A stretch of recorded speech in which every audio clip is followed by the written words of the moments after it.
So today I'm going to be bringing you an interview. So it's been a long time since we've done one of these, and we're going to be exposing someone. I mean, you hate to say it. You'll be seeing who in a moment. But yes, make sure to watch this interview up until the end. It'll be filled with a lot of juicy information. Hi guys, my name is Phil and welcome to the Money Game YouTube channel. For anyone that's new around here, I make print-on-demand content to both motivate and to give you guys tips and tricks on how to improve your print-on-demand shops. Now, if you're new around here and you're looking to learn how to get some extra money online, make sure to hit that subscribe button, turn on your notification bells, and also like the video if you do go on to get any sort of value. Today we've got RJ. Do you want to quickly say hey to the people? Yeah, what's up? Good on, everyone. Yeah, and we're going to be diving deep. It's going to be an exposing but a positive one. We're going to be learning a little bit about RJ. Let's jump into the interview. First thing I'm going to be asking RJ is pretty much how he got into print on demand. For those who don't know, RJ's big into merch by Amazon, big into KDP. He's on Redbubble as well. He's got a lot of Redbubble tips as well over on his channel if you haven't seen them already. Yes, to start us off, how did you get into print on demand, RJ? So it is actually an interesting story because I started off by doing like I was working. I had a job, 9-to-5 job. And I worked retail, so I know kind of how things would work and how to like talk to people and sell things. I was always top 3 in sales in my company. I worked for a high-end retail company called Bottega Veneta. Awesome company, paid really well, benefit, all that crazy stuff, right? But then I was like, you know what? Like, I'm getting tired of working these weird hours. I got to do something for myself. I know I'm good. Like, I'm good. I know how to talk to people, and people even told me like, hey, you should like figure out how to run your own business, how to do your own thing, because you have the personality, you have the energy for it. Why don't you do it? Right. And I was just like, nah, it's like, it seems like a lot of work. And I'm just like, and I was telling myself that I was like, but you're always into the challenge, right? You love the challenge. So what is a lot of work? What define that? What does that mean? Are you basically limiting yourself and telling yourself that you can't do it? So I was like, you know what? Let me just test it. So I started off, I brought started doing some RA for Amazon FBA, right? And I sold some stuff. I bought something and I sold it. I didn't make a profit at all, but it sold. And I was like, whoa, this is real. So then I bought a few more things, ended up putting like $500 into Amazon FBA. And what I would do, guys, is just go to like a local, like Walgreens or a Walmart or Rite Aid or Target or whatever, and buy a product and sell for, of course, buy low, sell high. You know the routine. I would do that and it would start making money. And then I started making $200, $300, $400 a month. And then I started buying shoes. Okay. Started flipping sneakers and stuff like that. And it's awesome because you can buy like a sneaker for $40 and sell it for $90 or $120 or $80 or whatever it is. And it's double. And that's like what, $30, $20 profit. Then you sell 10, 20 of them in a day. You're like, ooh, making some money. But then I was working I was doing that, but I was working like 12-hour days sometimes. And I was like, whoa. Okay. And then my back started hurting because I was shipping in, like, I'll go to Marshall's and I'll buy the women at Marshall's like, oh, the shoe guy's here. And I'm just like, what's up? And they're like, if you buy these many shoes today, we get a pizza party. I'm like, well, I better get a piece of pizza next time I come because I'm contributing to this pizza party. So I spend like $7,000 to like $10,000 over there sometimes on some of my transactions. But it was like for the most part, it was like a consistent like $2,000 or $3,000 like every other weekend. But then some days we'll like, okay, I need to load up because it's Q4 is coming up and I need to spend some money on some shoes. And then all of a sudden I started hearing about like merch by Amazon. I was like, you know what? Let me throw a design up on merch by Amazon, which was print on demand. I didn't know what it was at the time. It was like, you don't hold no inventory, you don't do none of that stuff, and you don't take care of customer service. I was like, let me throw a design on a shirt and see what happens. So I threw a design up on a shirt and it ended up selling. And I was like, dude, here we go again. Like I figured something out. And I was like, it's starting all over. And I'm getting that positive vibe energy where I'm just like feeling, I don't have to hold no inventory and I can make sales. It's like, hold on. I was like, this is too good to be true. So I did it. And I actually documented my first video when I started it. I forgot when it was exactly, 2017 of April or something like that. I was attacking the Cinco de Mayo niche. Because because I'm Mexican, right? And I know that niche, Perfectly right? fit. Yeah. So I was like, you know what, this is perfect, and I can relate to it, and I can make some funny shirts and see if they sell. And then next thing you know, it went from making $500 in that month to 2,000, and then to 2,000 to 3,000 to 4,000 to $6,000 a month with merch by Amazon. And I was like, dude, And nah. just to give you guys a timeline as well. So since 2017, RJ has managed to build himself to here 100,000. For those who don't know what that is, I'll let RJ explain for you guys because he's the pro at Amazon at the moment. Yeah. No. So basically how it works is just like you have to sell a certain amount of shirts to get to the next tier. So they play it in tiers that way. It's like it's a challenging way for you to get out of the lower tiers, but then at the same time you learn how you're doing that and you're challenging yourself. You're learning how to make sales on the Amazon platform. So in the same time, it's a challenge for yourself. Even though you're in the lower tiers, I know a lot of people are like, oh, I'm on tier 10. I can't upload that many designs, so I can't make that much money. It's like, no, it's not like, if you thought like that with everything, you wouldn't make it nowhere. That's very true. That's very true. So at this point, obviously you've explained what your first sale felt like, what got you to merch by Amazon. So you was hustling before, selling sneakers on your grind. What led you to other print on demand sites? Because I understand Amazon's the main one, but how did you find the Redbubbles, the T Publics, all these other print on demand sites? So it just makes sense, right? So I always say this too as well. Before you you can complain about certain things, or you can figure them out, and you have to make it has to make sense. Okay. You making a design for a certain platform and it's selling over there, and if you have that same design, that same asset, and you can upload it to another platform and make the same amount of sales or even make sales on it, it's literally just grabbing the design and putting it over here. The work is already done. There's no need for it. I agree. It's like getting as much print on demand real estate in a way. So if you're in one market, go in another market. If you're getting sales there, especially on Amazon, you can get sales on Redbubble. Now that makes sense for anyone, because I understand obviously you're big onto the Amazon side of things. For anyone looking to get into merch by Amazon, what would you say to focus on when you're first starting? So what are the major barriers at the start? So one of the biggest things, I see like some very talented artists, right?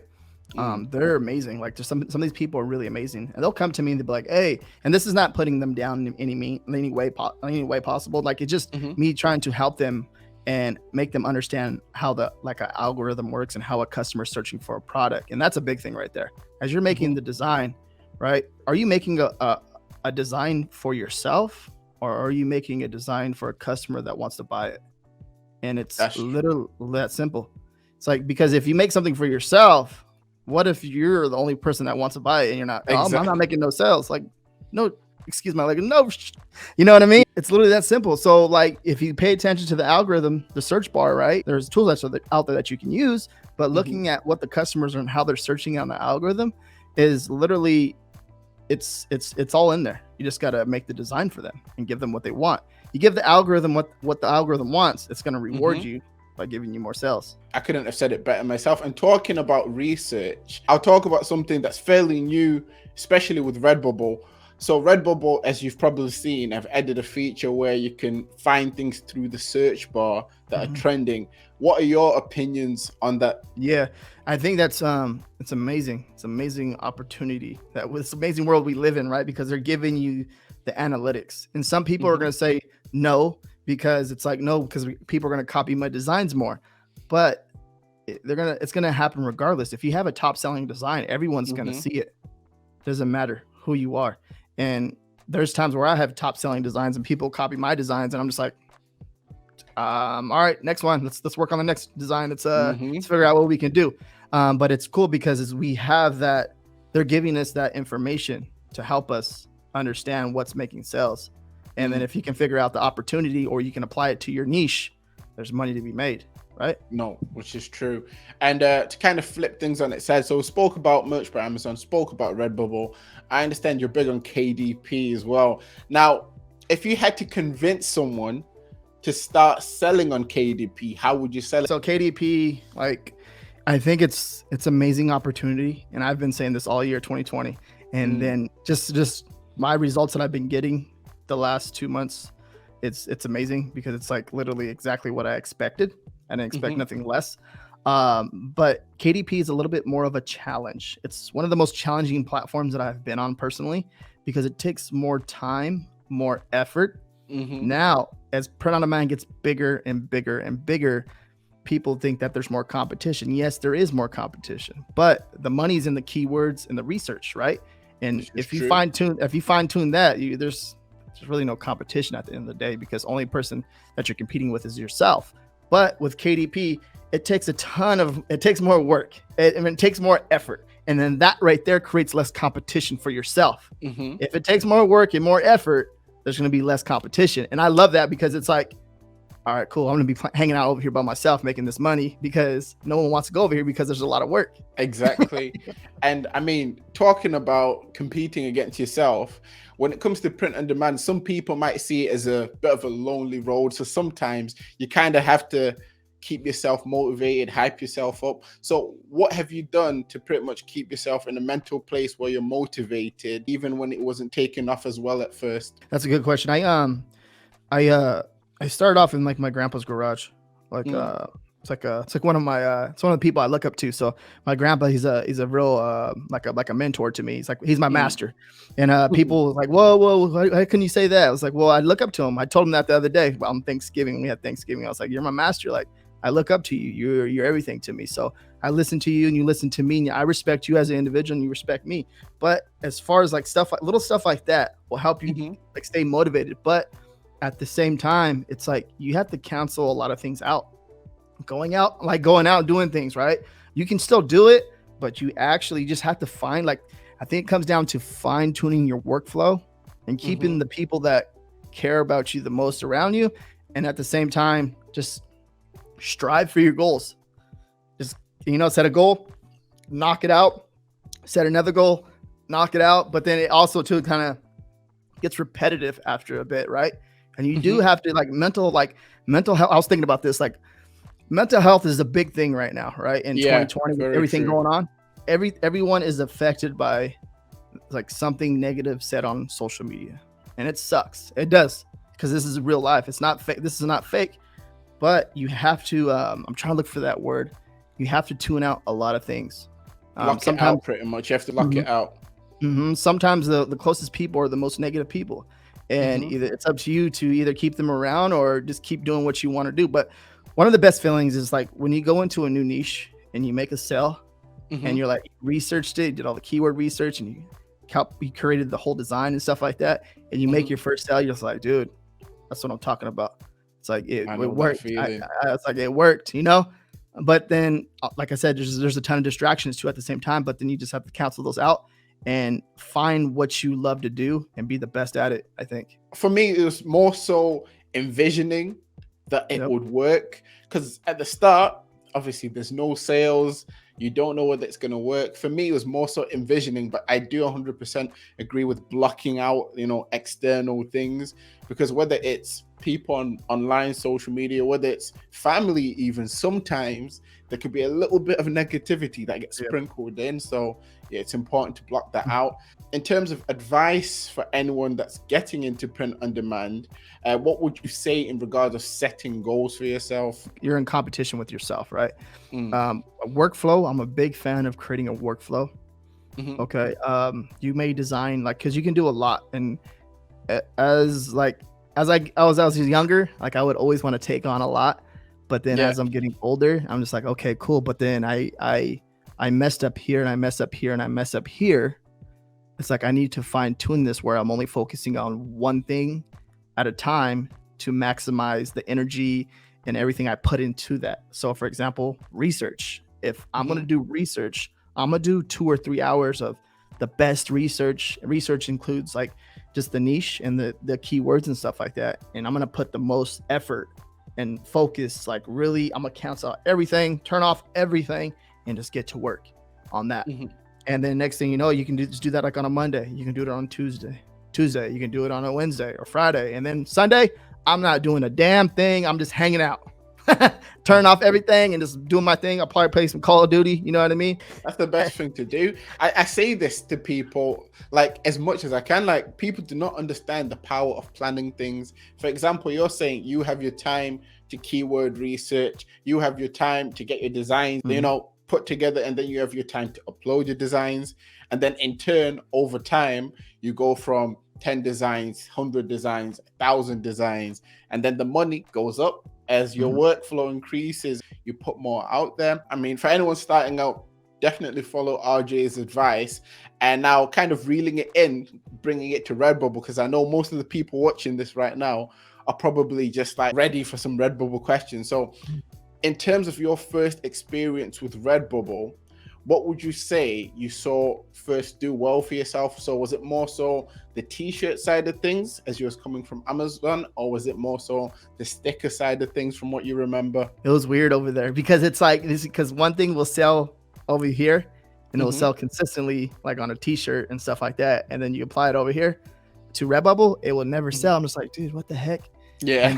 And then I have like some like illustrations and stuff like that. And I started throwing them up, and then it's like consistent sellers are like on stickers. People love stickers.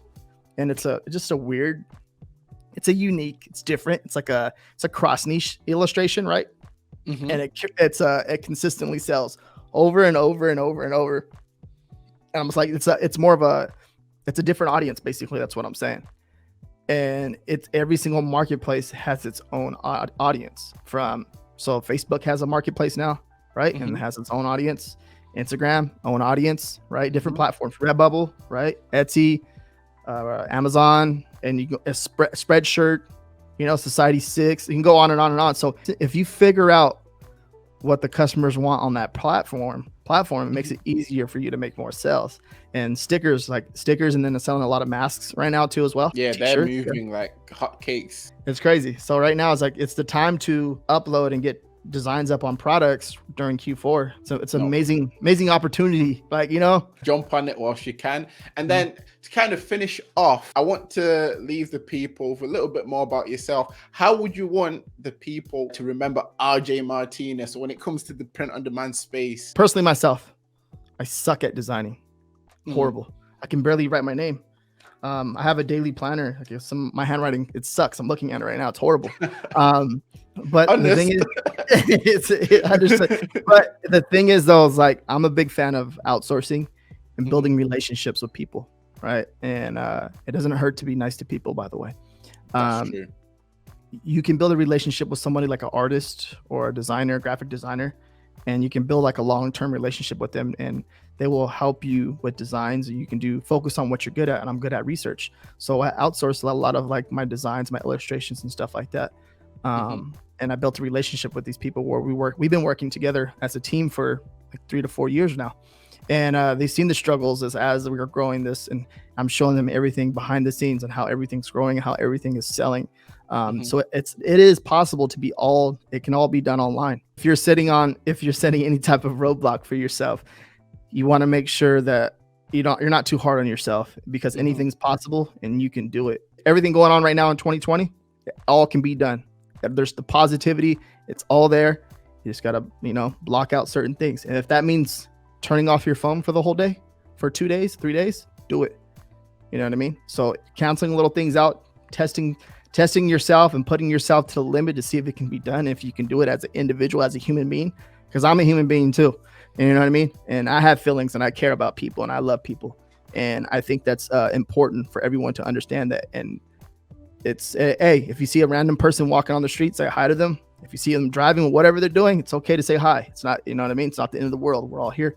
We're all here to help each other. And this is why we make content. Right, Phil? What's up? There you go. I mean, RJ, I'm not going to, beat around the bush. He's a very down-to-earth guy. And in this video, we've pretty much exposed the side of RJ that most of you guys don't see. This guy, as you can see, is relentless in his work. He makes sure everything's planned out. He looks at what he's good at, what he's not good at. As he said, he's good at researching, not so best at designing, so he outsources it. For anyone watching who wants to outsource, there's Fiverr, there's Upwork, there's so many websites you can use. But for this interview, that is pretty much it. I want to thank RJ for coming on. We'll be doing a second interview over on his channel. That'll be linked down in the description.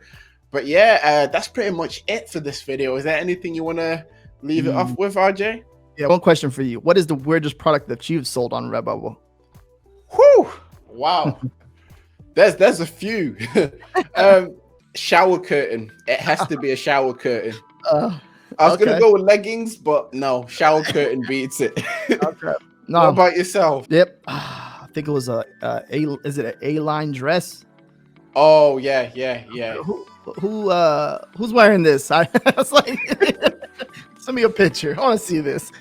We'll leave it on a positive, guys. But yeah, check out RJ. Like and subscribe if you haven't already. Always remember that everything is rigged in your favor, and manifest success.